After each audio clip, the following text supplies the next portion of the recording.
একই রাস্তায় বিভিন্ন গতিতে মানে বাইক চলবে, এক এক গাড়ির গতি এক একটা বাইদা দিচ্ছেন। এটার জন্য কি আপনারা আলাদা লেন করছেন ভাই বলেন?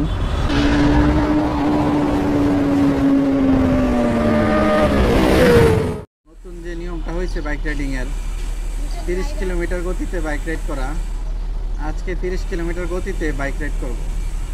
আদৌ কি আসলে 30 কিলোমিটার গতিতে ঢাকা সিটিতে বাইক রাইড করা যায় কি না, চলেন আমরা ট্রাই করে দেখি।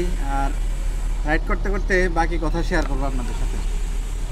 আমার বাসা মহাখালী বাস স্ট্যান্ডের ঠিক সামনে, যাব একটু 300 ফিটের দিকে। 300 ফিটের দিকে 30 কিলোমিটার গতিতে বাইকটা রাইড করা যাব। আসলে 30 কিলোমিটার গতিতে আজকে একটা নিউজে দেখলাম 30 কিলোমিটার গতিতে বাইক রাইড করার জন্য আর কি পুলিশ নাকি মোটামুটি উইঠাপুরা লাগছে।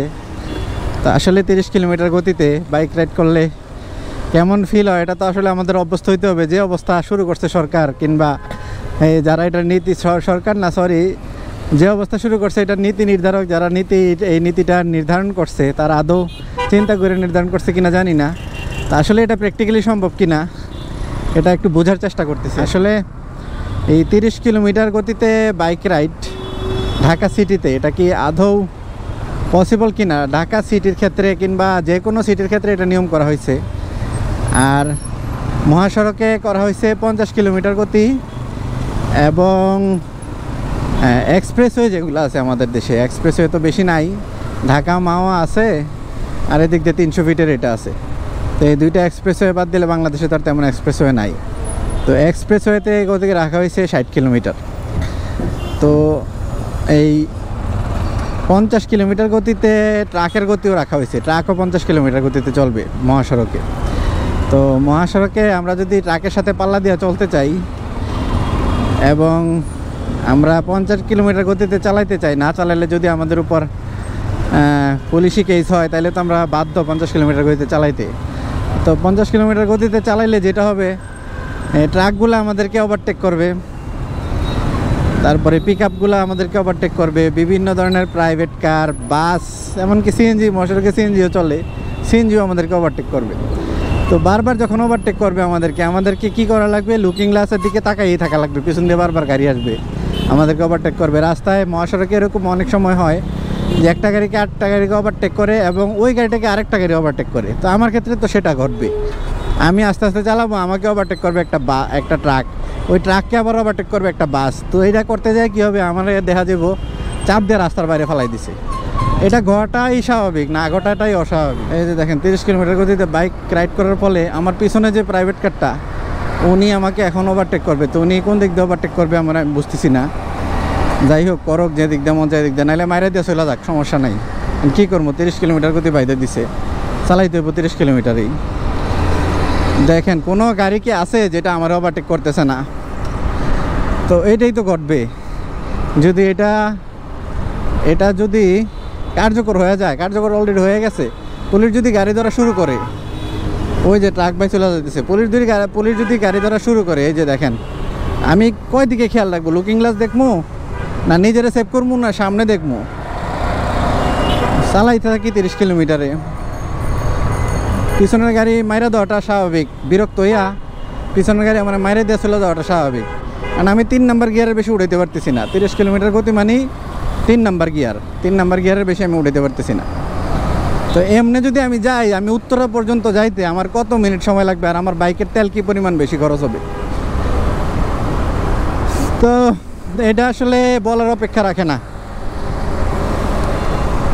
তো চলতে থাকি 30 কিলোমিটার, মাঝে মধ্যে 35 উঠা যায়, কী করবো, মানে 30-এ রাখতে পারি না, 30-এ রাখাটাও কষ্ট। এই হলো 30 কিলোমিটার গতির বাইকের অবস্থা। আপনারা যারা এইটা নীতি নির্ধারণ করছেন তারা আদৌ বুঝা বিষয়টা করছেন কিনা আমার জানা নাই। তারা যদি না বুঝা করে থাকেন, আপনাদের কাছে রিকোয়েস্ট আপনারা এই নীতিটা একটু চেঞ্জ করেন।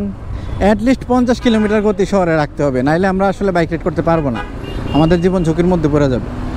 মহাসড়কে অ্যাটলিস্ট 80 কিলোমিটার 80 কিলোমিটার যদি না হয় আমরা বাইক রাইড করতে পারবো না মহাসড়কেও। কারণ আমাদেরকে truck, pick up, private car, bus সবাই আমাদেরকে ওভারটেক করবে। তো এটা আসলে আমাদের জীবনকে অনেকটাই ঝুঁকির মধ্যে ফেলে দেবে।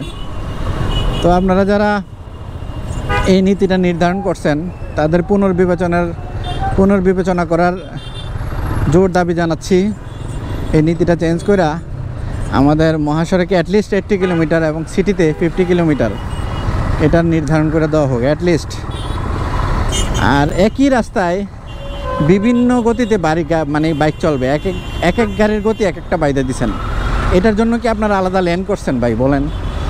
যে হ্যাঁ মোটরসাইকেল এই লেন দিয়ে চলবে ওর গতি 30, ট্রাক এই লেন দিয়ে চলবে ওর গতি 40। এটা কি কোনো বাইদা দেওয়া হয়েছে বাংলাদেশে? এরকম তো কোনো লেন নাই। একই রাস্তায় বিভিন্ন গতিতে যদি আমরা চালাইতে যাই গাড়ি, তাহলে এটা কি আদৌ সম্ভব? একটা গাড়ি চলবে 30 কিলোমিটার গতিতে, একটা চলবে 50 কিলোমিটার গতিতে, একটা চলবে 60 কিলোমিটার গতিতে, একটা চলবে 80 কিলোমিটার গতিতে। তো এটা আদৌ কি? আমাদের তো অন্যান্য গাড়ির সাথে সামঞ্জস্য রাখে আমাদের রাইড করতে হয়। তো আশা করি আপনারা বিষয়টা একটু খেয়াল করবেন এবং এই যে নীতিটা নির্ধারণ হয়েছে পুনর্বিবেচনা কইরা আবার পুনরায় সেটাকে নতুন নীতিমালা কইরা নতুনভাবে আবার আমাদের স্পিড লিমিটটা সংশোধন কইরা আর কি ঠিক করে দিবেন, এটাই আপনাদের কাছে আমার প্রত্যাশা। তো ঠিক আছে, সবাই ভালো থাকেন। আসলে এই এয়ারপোর্টের এই রাস্তায় 30 কিলোমিটার গতিতে যদি বাইক চালাই আমার কোনো অস্তি থাকবো? এই রাস্তায় 30 কিলোমিটার গতিতে বাইক চালাইলে আমার কোনো অস্তি থাকবো না। আমার পিছন দিয়ে আমার আইসা মাইরা দিব যে কোনো সময়, অস্বাভাবিক কিছু না। এই 30 কিলোমিটার গতি মানে আমার এই গতিতে গাড়ি চালাইতে হইব, এটা কি আর বলবো। ঠিক আছে, সবাই ভালো থাকেন। আজকের ভিডিওটা এ পর্যন্তই। আসবো অন্য কোনো ভিডিও নিয়ে অন্য কোনো সময়। আল্লাহ হাফেজ। আর আমার চ্যানেলটা যারা ইউটিউবে দেখেন অবশ্যই সাবস্ক্রাইব করে দিবেন, ফেসবুকে যারা দেখেন তারা ফলো দিয়ে দিবেন। আমার এই 1-1.5 বছর চ্যানেলের বয়স, ভালো ভালো কন্টেন্ট শেয়ার করি, কিন্তু আমার সাবস্ক্রাইবার এবং ফলোয়ারের সংখ্যা অনেক কম। আপনারা আমাকে একটু সাপোর্ট দিবেন ফলো এবং সাবস্ক্রাইবারের মাধ্যমে। ঠিক আছে, আল্লাহ হাফেজ।